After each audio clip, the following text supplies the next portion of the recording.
ஜய ஜய சங்கர ஹர ஹர சங்கர. தெய்வத்தின் குரல் 5ஆம் பகுதி. தப்பித்த சீடருக்கு சாபமும் அனுகிரகமும். தப்பித்த சிஷ்யர் கவுடர். இத்தனை நாளாக பல்லை கடித்து கொண்டு கிளாஸில் இருந்து வந்த அவருக்கு இன்றைக்கு ஜலமோச்சனம் பண்ணணும் போல இருந்தது. அதை சாக்காக வைத்து கொண்டு எழுந்திருந்து போய்விட்டார். அப்புறம் அவர் கொஞ்சம் சுற்றிவிட்டு திரும்பிய போது பார்த்தால் 999 சக மாணவர்களும் இருந்த இடம் தெரியவில்லை.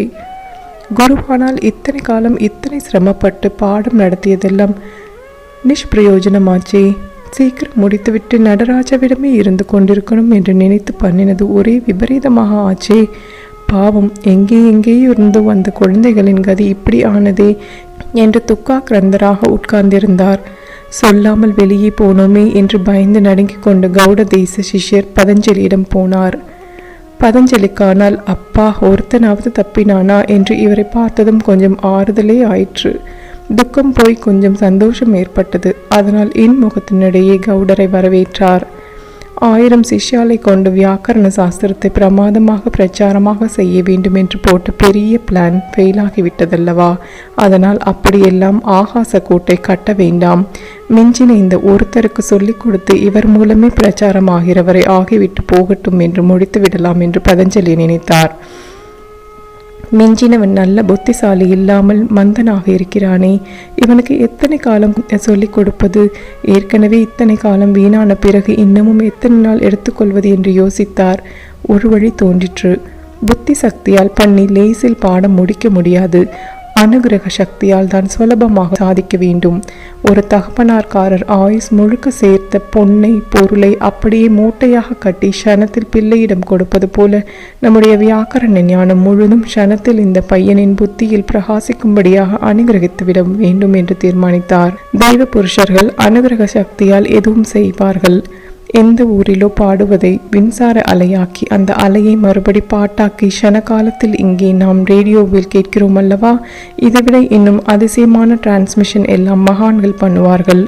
தங்களுடைய ஞானத்தை தபோபலத்தை எல்லாம் கூட அப்படியே சிஷ்யருக்கு டிரான்ஸ்மிட் பண்ணிவிட அவர்களால் முடியும். சமீப காலத்தில் ராமகிருஷ்ண பரமஹம்சர் அப்படித்தான் விவேகானந்தருக்கு பண்ணினார் என்கிறார்கள்.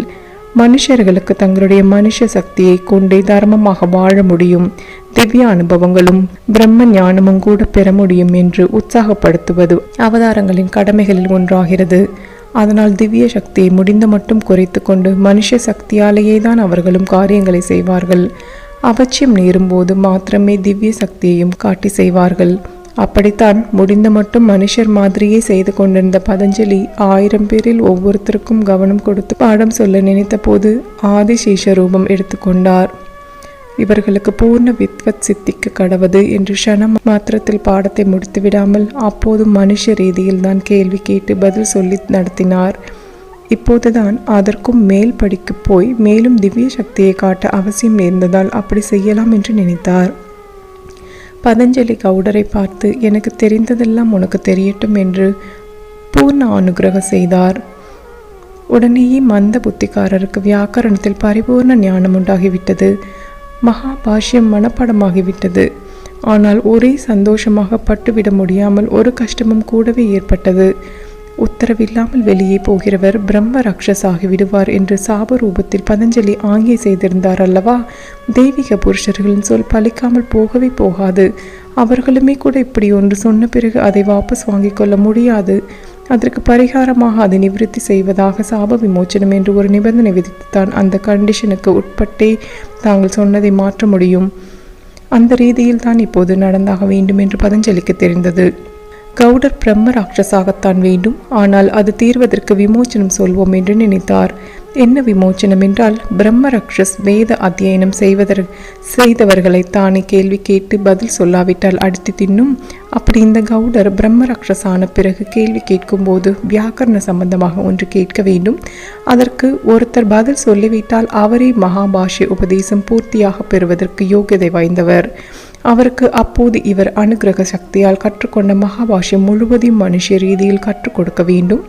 இப்படி மகாபாஷ்யம் வருங்காலத்தில் பிரச்சாரமாகும்படியாக தகுந்த வாரிசிடம் இவர் அதை ஒப்படைத்தாரோ இல்லையோ, இவருக்கு பிரம்ம ரக்ஷஸ் ரூபம் போய் பழையபடி ஆகிவிடுவார். இப்படி பதஞ்சலி தீர்மானம் பண்ணி இவர் கேட்க வேண்டிய கேள்வி என்னவென்றும் சொல்லிக் கொடுத்தார். இலக்கண சம்பந்தமான அதை கொஞ்சம் புரிய வைக்க பார்க்கிறேன். சம்ஸ்கிருதத்தில் பிரத்யயம் என்று ஒன்று உண்டு. ஒரு சொல்லோடு அதன் முடிவில் விகுதி என்று ஒன்றை சொல்கிறோமே, அந்த விகுதி என்னும் சஃபிக்ஸுக்குத்தான் பிரத்யயம் என்று பெயர். விகுதி என்பதும் சம்ஸ்கிருத விக்ருதி என்பதிலிருந்து வந்ததுதான். இந்த பிரத்யத்திலேயே பல தினுசு உண்டு. தத்திதம், கிருத், சுப்திங் என்றெல்லாம். நம் கதையில் விஷயமாவது நிஷ்டா என்ற பிரத்யயம் மூலச்சொல்லான பகுதி. பிரகிருதி என்பது ஒரு வினை சொல்லின் தாதுவாக இருக்க வேண்டும். அதோடு நிஷ்டா பிரத்யத்தை சேர்த்தால் அந்த வினைச்சொல் செய்யப்படு பொருளாகிவிடும். உதாரணமாக புஜ் என்பது கிரியாபத வினைச்சொல்லின் தாது. சாப்பிடுவதை அதை குறிக்கும். புஜித்தான், போஜனம் என்பதெல்லாம் புஜ்ஜின் அடியாக வந்தவைதான். இந்த புஜ் தாதுவோடு நிஷ்டா பிரத்யம் சேர்த்தால் மூலச்சொல்லான பகுதி பிரகிருதி என்பது ஒரு வினைச்சொல்லின் தாதுவாக இருக்க வேண்டும். அதோடு நிஷ்டா பிரத்யத்தை சேர்த்தால் அந்த வினைச்சொல் செய்யப்படு பொருளாகிவிடும். உதாரணமாக புஜ் என்பது கிரியாபத வினைச்சொல்லின் தாது. சாப்பிடுவதை அதை குறிக்கும். புஜித்தான், போஜனம் என்பதெல்லாம் புஜ்ஜின் அடியாக வந்தவைதான். இந்த புஜ் தாதுவோடு நிஷ்டா பிரத்யம் சேர்த்தால் புக்தம் என்றாகும். புக்தம் என்றால் சாப்பிடப்பட்டது. இதே மாதிரிதான் ரக்தம் சிவப்பாகப்பட்டது, சிக்தம் நனைக்கப்பட்டது ஆகிய வார்த்தைகளும் உண்டாவது. இதிலிருந்து நிஷ்டா பிரத்யம் சேர்த்தால் மூலச்சொல்லின் முடிவு த என்று மாறும் என்று தெரிகிறதல்லவா? ஆனால் இதற்கு ஒரு விலக்கு உண்டு. அங்கே க்த என்று ஆகாமல் க்வ என்றாகும். பச், சமையல் பண்ணு என்பதுதான் விதிவிலக்கான அந்த தாது. அது மட்டும் நிஷ்டா பிரத்யம் சேர்த்தால் பக்தம் என்று ஆகாமல் பக்குவம் என்றாகும். சமைக்கப்பட்டது என்று அர்த்தம். பக்குவம் என்று தமிழில் நாம் சொல்வது அதுதான். கெட்டியாக ஜீரணிக்க முடியாமல் இருக்கிற அரிசி, கரிகாய் முதலியவை பக்குவம் ஆகும்போது மிருதுவாவது போல ஒருவர் மனசின் வரட்டுத்தனம் போய் நல்ல கனிவாக ஆகும்போதுதான் பக்குவமானவர் என்பது.